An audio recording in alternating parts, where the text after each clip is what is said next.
Derby County must start Liam Thompson heading into the game versus West Bromwich Albion and their final two games against Hull City and Stoke City should he be available. And there's many different reasons for this, and I know some people aren't the biggest Liam Thompson fans, but for me, when he was in the team, Derby County just looked a much better outfit. Now, you don't add Liam Thompson into the team to be your creative element. You don't add Liam Thompson into the team to sort of be that go-between and sort of make things happen, but you add him into the team to add fight, add spirit, add work rate, add desire, add tackling, and that is something that he does so well for Derby County. And for me, I think Liam Thompson is one of those players who ultimately gets a lot of undue criticism, and I think him being dropped out of the team in recent weeks is a devastating blow to this Derby County squad. Now, he's only started 15 matches this season. I'm pretty sure most of them have come under John Eustace, and especially within those victories that we've taken against the likes of Blackburn Rovers, Coventry City.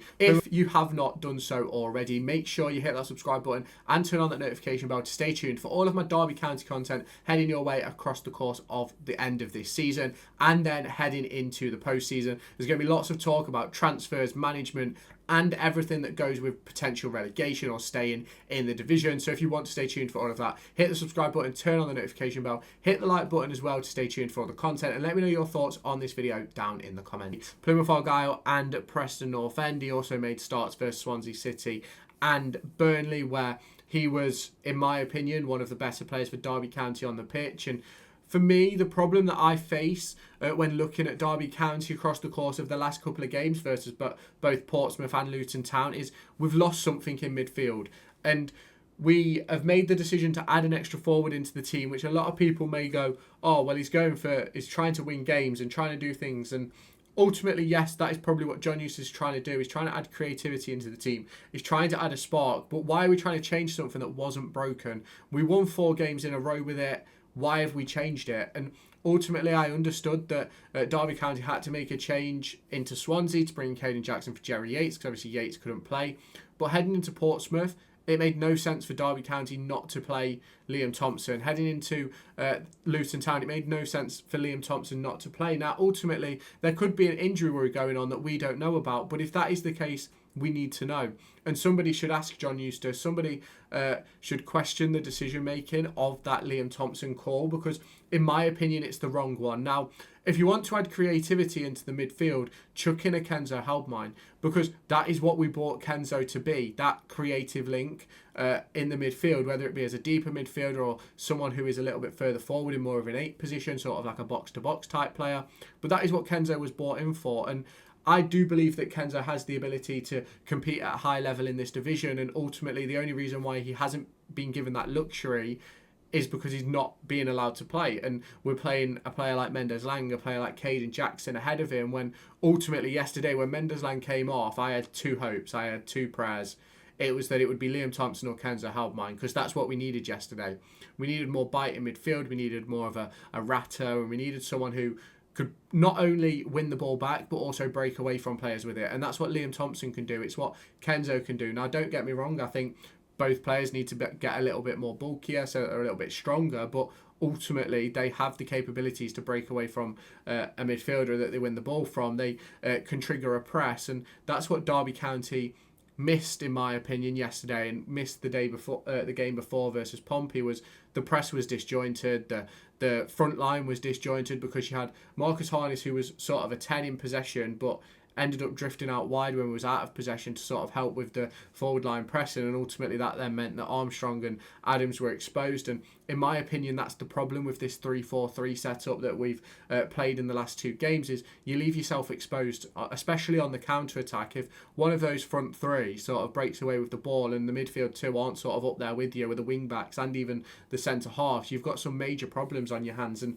that's what happened when Mendez-Laing lost the ball in the in what was it, the 9th minute. They then broke away, won themselves a corner, which they then ended up scoring from. And in my opinion, do I think that if Liam Thompson was on the pitch, we wouldn't have conceded that goal? Ultimately, I don't know, and I don't want to do if, buts and maybes, because I don't necessarily believe Liam Thompson would have been in that position anyway. I think it maybe would have been a Marcus Harness or a Craig Forsyth that had got the ball in that position, and maybe even a Jerry Yates. And ultimately, I think all 4 of those players, 5 of those players, whoever you want to add in as well, would have handled that situation differently. And that is sort of the conversation topic that we sort of have to discuss now, is what is it that John Eustace can do heading into these final 3 games to essentially get us 6 points?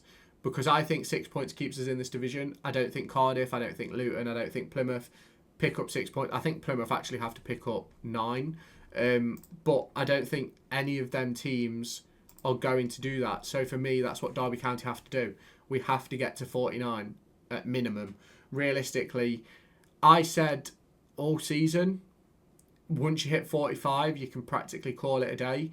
And I still believe that to be the case. I think Hull City will pick up another point. I think 46, 47 will be enough to stay up.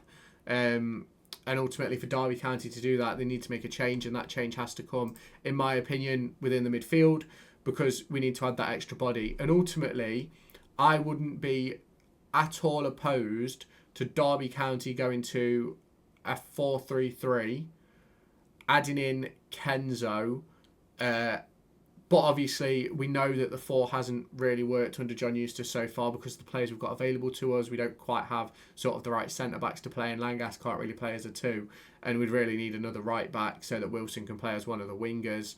So ultimately maybe that isn't the right call to go to a 4, but at some point we've got to change something, and we've got to really give this a go at staying in this division, because right now, yes, we're in a great place, with 43 points from 43 games, and at the moment sitting in 21st. But if we only pick up 2 points in our next 3 games, I think we're going to be going to League One next season, and that's the problem that I'm having right now. And that's why I believe that Liam Thompson or even Kenzo Holdmine should start heading into this one, because I believe that they both offer something better than what a Mendez-Laing, Caden Jackson, or Tom Barkhazen would offer in a front 3. Now, it'd be a completely different conversation if you was adding in a Corey Blackett-Taylor, because I think Corey Blackett-Taylor offers something that Mendez-Laing and Caden Jackson doesn't. I think he's got that little bit of flair about him, but the problem is he's probably not fit to start a game, so it'll probably only be 20-30 minutes for him if he even gets on the pitch. And this is sort of the problem we're facing. Is, for me, the right call, especially after the Pompey game, was to bring Liam Thompson back in. But ultimately, we didn't do it heading into Luton Town, and we didn't do it in the Pompey game. And ultimately, in my opinion, that's one of the downfalls we faced.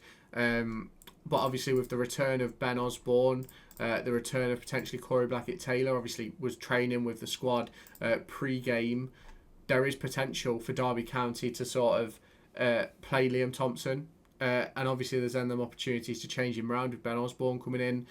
You could bring in Corey Blackett-Taylor to add an extra attacking option. You've obviously got Lennon Wilden on the bench, Tom Barkhazen and Caden Jackson as well, who can also be there. So there's plenty of opportunities for Derby County to move this forward and to sort of push themselves into a better stratosphere, and to be able to stay in this division. And ultimately, I think many will agree that Derby County probably have the easiest run-in with Hull City and Stoke after this game. Stoke, in my opinion, are safe.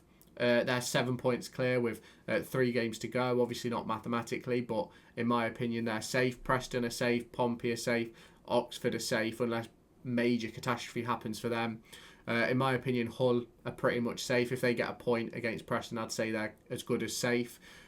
And then you're in a position where we're sort of still very much in a troubled area. It's going to be interesting to see, but obviously Cardiff City, they've got some tough tests.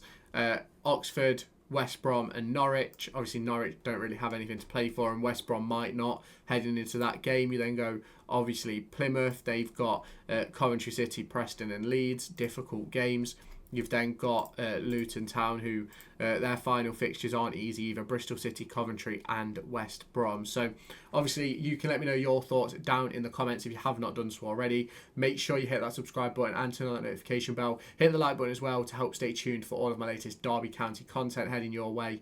It's going to be a very, very interesting end to this season. It's not been a great season, but it can still be a success if we stay up. Let me know your thoughts in the comments. I'll catch you in the next one.